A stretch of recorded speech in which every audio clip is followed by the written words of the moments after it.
আসসালামু আলাইকুম। দুপুরের শীর্ষ সংবাদে স্বাগত জানাচ্ছি আমি সুমনা সুমা। বাড়তি দামে বিক্রি শুরু জ্বালানি তেল, জীবনযাত্রার ব্যয় নিয়ে উদ্বেগ। জয়পলকের বিরুদ্ধে বিটিসিএল কর্মকর্তার সাক্ষ্য। বিভিন্ন ব্যাংক থেকে অপসারিত কর্মকর্তাদের মানববন্ধন পুনর্বহালের দাবি। নুসুক কার্ড নিয়ে হজযাত্রীদের যে নির্দেশনা দিল ধর্ম মন্ত্রণালয়। কৃষি প্রযুক্তি ও শিল্প উন্নয়নে বাংলাদেশ চীনের বড় সম্ভাবনা রয়েছে, ইসমাইল জবিউল্লাহ।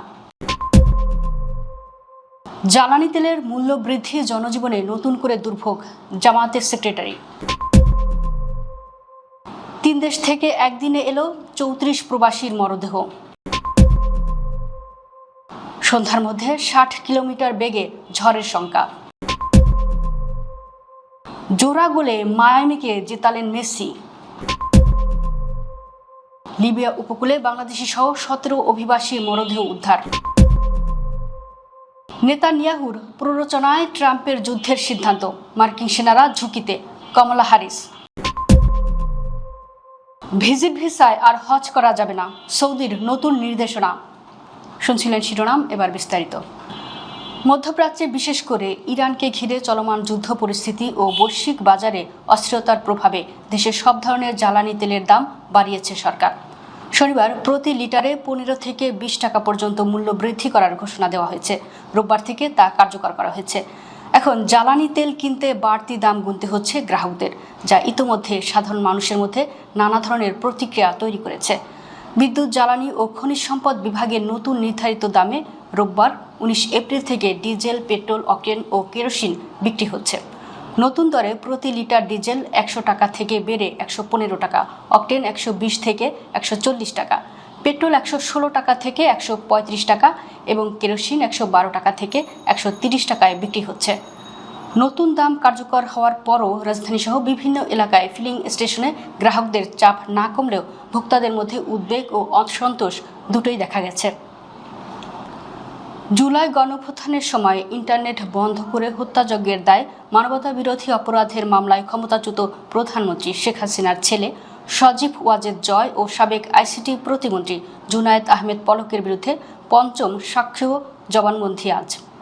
রবিবার আন্তর্জাতিক অপরাধ ট্রাইব্যুনাল 1-এর চেয়ারম্যান বিচারপতি মোহাম্মদ গোলাম মর্তুজা মজুমদারের নেতৃত্বাধীন বিচারিক প্যানেলে এর সাক্ষ্য গ্রহণ হওয়ার কথা রয়েছে। রাষ্ট্রপক্ষের 5ম সাক্ষী হিসেবে জবানবন্দি দেবেন বাংলাদেশ টেলিকমিউনিকেশনস কোম্পানি লিমিটেডের এক কর্মকর্তা। নিরাপত্তার স্বার্থে তার নাম প্রকাশ করা হয়নি। এর আগে 4র্থ সাক্ষী হিসেবে সাক্ষ্য দেওয়া বাংলাদেশ টেলিযোগাযোগ নিয়ন্ত্রণ কমিশনের এক কর্মকর্তার জেরা সম্পন্ন করবেন আসামি পক্ষের আইনজীবীরা। এ মামলায় গ্রেফতার হয়ে কারাগারে রয়েছে পলক। পলাতক থাকায় জয়ের পক্ষে রাষ্ট্রনিযুক্ত আইনজীবী মঞ্জুর আলম আইনি লড়াই চালিয়ে যাচ্ছেন। দেশের কয়েকটি ইসলামী ধারার ব্যাংক থেকে চাকরিচ্যুত কর্মচারীরা চাকরি পুনর্বহালের দাবিতে মানববন্ধন করেছেন। চাকরি পুনর্বহাল করা না হলে কঠোর কর্মসূচি পালনের ঘোষণা দিয়েছেন তারা। রোববার 19 এপ্রিল সকাল 10টায় রাজধানীর মতিঝিলের দিলকুশায় ইসলামী ব্যাংক প্রধান কার্যালয়ের সামনে এ মানববন্ধন শুরু হয়। আন্দোলনকারীদের দাবি 2024 সালের 5 আগস্টের পর বিভিন্ন প্রক্রিয়ার মাধ্যমে পরিকল্পিতভাবে প্রায় 10,000 কর্মচারীকে চাকরি থেকে অপসারণ করা হয়েছে। এতে হাজারো পরিবার অনিশ্চয়তার মধ্যে পড়েছে। মানববন্ধনে ফার্স্ট সিকিউরিটি ইসলামী ব্যাংক, ইউনিয়ন ব্যাংক, আল আরাফা ইসলামী ব্যাংক, গ্লোবাল ইসলামী ব্যাংক এবং সোশ্যাল ইসলামী ব্যাংকের চাকরিচ্যুত কর্মকর্তারাও অংশ নেন। আয়োজকদের অভিযোগ, প্রভাবশালী একটি গোষ্ঠীর কারণে সংশ্লিষ্ট ব্যাংকগুলোতে শাস্তিমূলক বদলি, আইডি নিষ্ক্রিয় করা, প্রশাসনিক হয়রানি এবং তথাকথিত দক্ষতা মূল্যায়ন পরীক্ষার মাধ্যমে ছাঁটাই করা হয়েছে। নুসুক কার্ড ছাড়া মক্কা, মসজিদে হারাম এবং পবিত্র স্থানগুলোতে প্রবেশ করা যাবে না। রবিবার সকালে এক সংবাদ বিজ্ঞপ্তিতে এ তথ্য জানিয়েছে ধর্ম বিষয়ক মন্ত্রণালয়। এতে বলা হয়েছে, নুসুক কার্ড হাজিদের মক্কা, মসজিদে হারাম এবং পবিত্র স্থানগুলোতে প্রবেশের পূর্বশর্ত। এটি সবসময় সঙ্গে রাখুন। চাঁদ দেখা সাপেক্ষে আগামী 26 মে সৌদি আরবে পবিত্র হজ অনুষ্ঠিত হবে। গত শুক্রবার দিবাগত রাত 11:30টার দিকে ঢাকার হজরত শাহজালাল আন্তর্জাতিক বিমানবন্দরে এ বছরের হজ ফ্লাইট কার্যক্রম উদ্বোধন করেন প্রধানমন্ত্রী তারেক রহমান। হজের প্রথম দিনে সরকারি ও বেসরকারি উভয় ব্যবস্থাপনায় মোট 4,457 জন হজযাত্রী নিরাপদে সৌদি আরবে পৌঁছেছেন। রবিবার হজ পোর্টালের তথ্য মতে সরকারি ব্যবস্থাপনায় 1,246 জন এবং বেসরকারি ব্যবস্থাপনায় 3,211 জন যাত্রী ইতোমধ্যে সেখানে অবস্থান করছেন। আধুনিক কৃষি প্রযুক্তি, ক্ষুদ্র ও মাঝারি শিল্প উন্নয়ন, বজ্র ব্যবস্থাপনা এবং জনশক্তির দক্ষতা বাড়ানোর ক্ষেত্রে বাংলাদেশ ও চীনের মধ্যে দ্বিপাক্ষিক সহযোগিতার ব্যাপক সম্ভাবনা রয়েছে বলে জানিয়েছেন প্রধানমন্ত্রীর জনপ্রশাসন বিষয়ক উপদেষ্টা ও বিএনপি চেয়ারম্যানের উপদেষ্টা কাউন্সিলের সদস্য ইসমাইল জবিউল্লাহ। শনিবার চীনের লুয়ান পৌর সরকারের উচ্চ পর্যায়ের প্রতিনিধি দলের সঙ্গে বৈঠকে তিনি এসব কথা বলেন। চীনের কমিউনিস্ট পার্টির আমন্ত্রণে সফররত বিএনপির 19 সদস্যের উচ্চ পর্যায়ের প্রতিনিধি দলের নেতৃত্ব দিচ্ছেন ইসমাইল জবিউল্লাহ। বৈঠকে চীনা পক্ষের নেতৃত্ব ছিলেন সিপিসি লুয়ান পৌর কমিটির স্থায়ী কমিটির সদস্য ও ভাইস মেয়র লি কিয়া। সেখানে চা উৎপাদন, প্রক্রিয়াজাতকরণ, আধুনিক প্রযুক্তির ব্যবহার এবং উচ্চমান নিয়ন্ত্রণ ব্যবস্থা ঘুরে দেখেন। পরিদর্শন শেষে ইসমাইল জবিউল্লাহ বলেন, এই অভিজ্ঞতা ছিল একই সঙ্গে জ্ঞান সমৃদ্ধ ও অনুপ্রেরণাদায়ক। বাংলাদেশ একটি কৃষি ভিত্তিক দেশ হিসেবে কৃষি পণ্য প্রক্রিয়াজাতকরণ ও ভ্যালু চেইন উন্নয়নে চীনের এই অভিজ্ঞতা কাজে লাগাতে পারে। জ্বালানি তেলের মূল্য বৃদ্ধির সরকারের সিদ্ধান্তে গভীর উদ্বেগ প্রকাশ করে ও প্রতিবাদ জানিয়েছেন বাংলাদেশ জামাতে ইসলামীর সেক্রেটারি জেনারেল ও সাবেক এমপি মিয়া গোলাম পরওয়ার। রবিবার এক বিবৃতিতে তিনি একথা বলেন। গোলাম পরওয়ার আরও বলেন, ঘোষিত নতুন দরে ডিজেল লিটারে 15 টাকা, কেরোসিন 18 টাকা, অকটেন 20 টাকা ও পেট্রোল 19 টাকা পর্যন্ত বৃদ্ধি করা হয়েছে। এ ধরনের খাতওয়ারি মূল্য বৃদ্ধি দেশের সার্বিক অর্থনীতিতে নেতিবাচক প্রভাব ফেলবে। এতে সাধারণ মানুষের জীবনে নতুন করে দুর্ভোগ ডেকে আনবে। আমি সরকারের এই গণবিরোধী সিদ্ধান্তে গভীর উদ্বেগ প্রকাশ করছি এবং প্রতিবাদ জানাচ্ছি। জামাতের সেক্রেটারি জেনারেল আশঙ্কা প্রকাশ করেন, জ্বালানি তেলের দাম বাড়ার ফলে পরিবহন ব্যয় বৃদ্ধি পাবে, যার সরাসরি প্রভাব পড়বে নিত্য প্রয়োজনীয় দ্রব্যের উপর। খাদ্যপণ্য সহ সব ধরনের পণ্যের দাম বেড়ে যাবে। এতে মধ্যবিত্ত ও নিম্ন আয়ের খেটে খাওয়া মানুষ সবচেয়ে বেশি ক্ষতিগ্রস্ত হবে। তাদের আয় না বাড়লেও ব্যয় বহুগুণে বৃদ্ধি পাবে, ফলে স্বাভাবিক জীবনযাপন ক্রমেই কঠিন হয়ে পড়বে। কুয়েত, মালয়েশিয়া ও লিবিয়া এই 3 দেশ থেকে একদিনেই 34 জন প্রবাসীর মরদেহ এসে পৌঁছেছে দেশে। শনিবার পৃথক ফ্লাইটে এই 34 বাংলাদেশি প্রবাসীর মরদেহ ঢাকার হজরত শাহজালাল আন্তর্জাতিক বিমানবন্দরে পৌঁছায়। মধ্যপ্রাচ্যে চলমান যুদ্ধ পরিস্থিতির কারণে মরদেহগুলো দীর্ঘদিন সংশ্লিষ্ট দেশগুলোতে আটকে ছিল।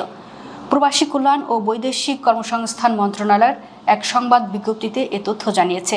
এতে বলা হয়, এই 34 জনের স্বাভাবিক মৃত্যু হয়েছিল, কিন্তু মধ্যপ্রাচ্যে চলমান যুদ্ধ পরিস্থিতির কারণে মরদেহগুলো দীর্ঘদিন সংশ্লিষ্ট দেশগুলোতে আটকে ছিল। এদিকে প্রবাসী কল্যাণ ডেস্কের দেওয়া তথ্যানুসারে মধ্যপ্রাচ্যের দেশ কুয়েত থেকে সবচেয়ে বেশি মরদেহ এসেছে। গতকাল সন্ধ্যায় কুয়েত এয়ারলাইন্সের একটি চার্টার্ড ফ্লাইটে একযোগে 30 জন প্রবাসীর মরদেহ আসে। এছাড়া লিবিয়া ও মালয়েশিয়া থেকে আসা অন্য ফ্লাইটে 2টি করে মোট 4টি মরদেহ দেশে পৌঁছেছে। মন্ত্রণালয় বলছে, মরদেহগুলো পরিবারের কাছে হস্তান্তরের সময় সরকারের ওয়েলস আর্নার্স কল্যাণ বোর্ড থেকে দাফন ও অন্যান্য খরচ বাবদ প্রতিটি পরিবারকে 35,000 টাকা করে আর্থিক সহায়তা দেওয়া হয়েছে। এছাড়া এসব প্রবাসীদের পরিবার অন্য কোনো আর্থিক সুবিধা বা বীমা পাওয়ার যোগ্য হলে তা দ্রুত প্রদান করা হবে বলেও উল্লেখ করা হয় বিজ্ঞপ্তিতে। সিলেট অঞ্চলে সন্ধ্যা 6টার মধ্যে 60 কিলোমিটার বেগে ঝোড়ো হাওয়া বয়ে যেতে পারে বলে পূর্বাভাস দিয়েছে আবহাওয়া অফিস। একই সঙ্গে বৃষ্টি অথবা বজ্রসহ বৃষ্টিরও শঙ্কা রয়েছে। রোববার 19 এপ্রিল সন্ধ্যা 6টা পর্যন্ত দেশের অভ্যন্তরীণ নদী বন্দরগুলোর জন্য আবহাওয়া অধিদপ্তরের দেওয়া সতর্কবার্তায় এসব তথ্য জানানো হয়েছে। আবহাওয়াবিদ মোহাম্মদ আব্দুল হামিদ মিয়া স্বাক্ষরিত পূর্বাভাসে বলা হয়েছে, সিলেট অঞ্চলের উপর দিয়ে পশ্চিম অথবা উত্তর পশ্চিম দিক থেকে ঘন্টায় 45 থেকে 60 কিলোমিটার বেগে অস্থায়ীভাবে দমকা অথবা ঝোড়ো হাওয়া বয়ে যেতে পারে। এ সময় বৃষ্টি অথবা বজ্রসহ বৃষ্টির শঙ্কা রয়েছে। তাই এই এলাকার নদী বন্দরগুলোকে 1 নম্বর সতর্ক সংকেত দেখাতে বলা হয়েছে। ক্লাবের স্পোর্টিং ডিরেক্টর গুইলেরমো হোয়োস আকস্মিকভাবে ইন্টার মায়ামির ডাক আউটে দাঁড়ালেন। অপ্রত্যাশিতভাবে জাভিয়ের মাসচেরানো পদত্যাগ করলে প্রধান কোচ হন হোয়োস।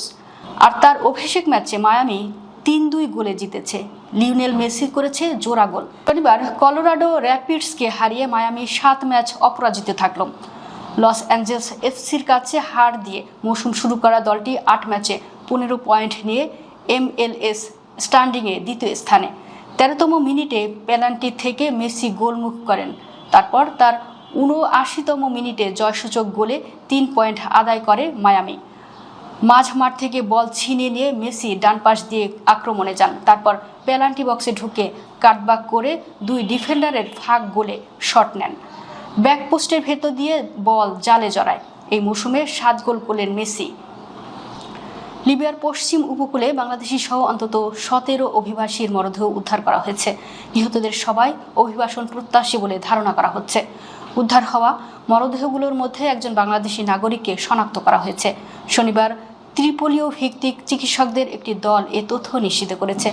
লিবিয়ার স্বাস্থ্য মন্ত্রণালয়ের অধীনে emergency medicine and support centre জানিয়েছে, রাজধানী ত্রিপোলি থেকে প্রায় 117 কিলোমিটার পশ্চিমে জুয়াউরা উপকূল থেকে গত কয়েকদিনে মরদেহগুলো উদ্ধার করা হয়। কর্তৃপক্ষ জানায়, উদ্ধার হওয়া 17 মরদেহের মধ্যে 14 জনকে যথাযথ নিয়মে দাফন করা হয়েছে। শনাক্ত হওয়া বাংলাদেশি নাগরিকের মরদেহ ত্রিপোলিতে অবস্থানরত তার পরিবারের কাছে হস্তান্তর করা হয়েছে। বাকি 2 মরদেহের পরিচয় এখনও নিশ্চিত হওয়া যায়নি। ইসরায়েলের প্রধানমন্ত্রী বেনিয়ামিন নেতানিয়াহুর প্ররোচনায় যুক্তরাষ্ট্র এমন এক যুদ্ধে জড়িয়েছে যা দেশটির সাধারণ জনগণের ইচ্ছার বিরুদ্ধে, এমন অভিযোগ তুলেছেন সাবেক মার্কিন ভাইস প্রেসিডেন্ট কমলা হ্যারিস। শনিবার 18 এপ্রিল ডেট্রয়েট ডেমোক্রেটিক পার্টির একটি তহবিল সংগ্রহ অনুষ্ঠানে বক্তব্য দিতে গিয়ে তিনি বলেন, মার্কিন প্রেসিডেন্ট ডোনাল্ড ট্রাম্প এমন সিদ্ধান্ত নিয়েছেন যা যুক্তরাষ্ট্রের সেনাদের জন্য ঝুঁকিপূর্ণ হয়ে উঠেছে। হ্যারিসের দাবি, এই সংঘাতে জড়িয়ে পড়ার ফলে মার্কিন সেনারা সরাসরি বিপদের মুখে পড়তে পারেন।